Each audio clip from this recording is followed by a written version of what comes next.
పేరేంటి, మీరు ఏ ప్రాబ్లంతో వచ్చారు, ఎలా సాల్వ్ అయింది? డాక్టర్ గారు, నా పేరు డాక్టర్ సి వసుంధరారెడ్డి. నా వయసు 84+. అయితే ఈ ఏనాడు కూడా నాకేం సిక్కు కాకపోతుంది అన్నట్టు. నేను నా గొప్ప చెప్పడం కాదు, నేను చాలా యాక్టివ్గా ఉంటాను అందరూ అంటారు అన్నట్టు.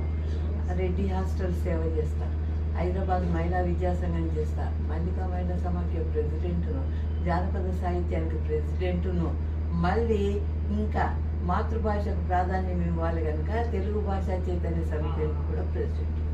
అన్నీ చేశారా మీరు అంటే అన్నీ చేశాను.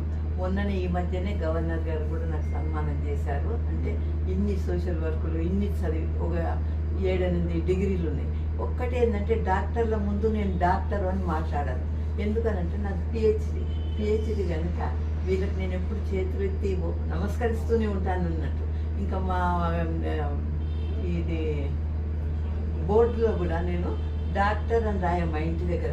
ఎందుకనంటే ఎవరైనా అమ్మ కడుపు నొప్పి, అమ్మ తలనొప్పి అని వస్తే నేను డాక్టర్ని అనుకొని వస్తారు అన్నట్టు. అట్లా ఆ రెస్పెక్ట్ ఈ మెడికల్ డాక్టర్లకు ఇస్తానండి నేను. ఆ రోజు మీరు వచ్చినాడు కూడా నేను అంతే అన్నట్టు. అది ఇక చెప్తానండి. మరి ఇవన్నీ చేసావు ఇవన్నీ అని అంటే నేను యాక్టివ్గానే ఉన్నాను అన్నట్టు. కానీ 3 months బ్యాక్ సడన్గా ఒకరోజు కొంచెం ఇట్లా గిడ్డినెస్ వచ్చిందండి. ఆ గిడ్డినెస్ ఎందుకు వచ్చిందో నాకు అర్థం కాలేదు. ఎప్పుడు రాకపోయేది. ఆ సార్ వచ్చినాక 2 days నెగ్లెక్ట్ చేసిన. ఏంటంటే నాకెందుకు వస్తుంది, ఏమున్నది, నేను ఏం చేసినాను. ఆ 3rd day నాడు బాత్రూంలో ఏందో ఇంకా ఎక్కువ వచ్చి అట్లే నేల కూర్చున్నాను. అప్పుడు తర్వాత తెలిసింది ఏంటంటే ఇది వర్టిగో అంటాం చూడండి, వర్టిగో ప్రాబ్లం అని తెలిసింది అన్నాడు. తెలిసినాక వర్టిగో డాక్టర్లు ఉన్నారు కదండి మన స్పెషలిస్టులు, వాళ్ళ దగ్గరికి వెళ్ళాను.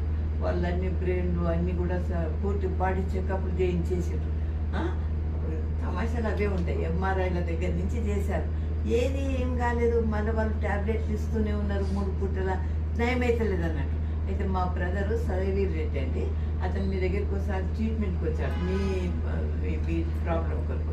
వచ్చినప్పుడు మీ తెలివితేటలు గమనించి అక్క నువ్వు ఏం అవసరం లేదు, నవీన్ ఇన్స్టిట్యూట్కు పోయి ఆయన చూసుకుంటాడు, ఏమైంది నీకు ఏ డిఫెక్ట్ కూడా ఏమున్నదో చూసుకుంటాడు అన్నాడు. వచ్చానండి. వచ్చినాక 5 days ఏమో రెగ్యులర్గా చేశారు ట్రీట్మెంట్ మీరు, మళ్ళీ ఇంకొక 5 days ఏమో ఆల్టర్నేట్ డేస్లలో చేశారు. ఇప్పుడు నేను ఫుల్గా రికవర్ అయి ఉన్నానండి. అంతకుముందు అదేదో తిప్పిందన్నావు కదా, ఏదో చక్కెర వచ్చిందన్నావు కదా అని ఎవరన్నా అడిగితే నాకెందుకు వచ్చే అన్నట్టు. అంటే మెమరీలా పాత జ్ఞాపకాలు లేక మిగిలిపోయినాయి అన్నట్టు. ఇది మెయిన్లీ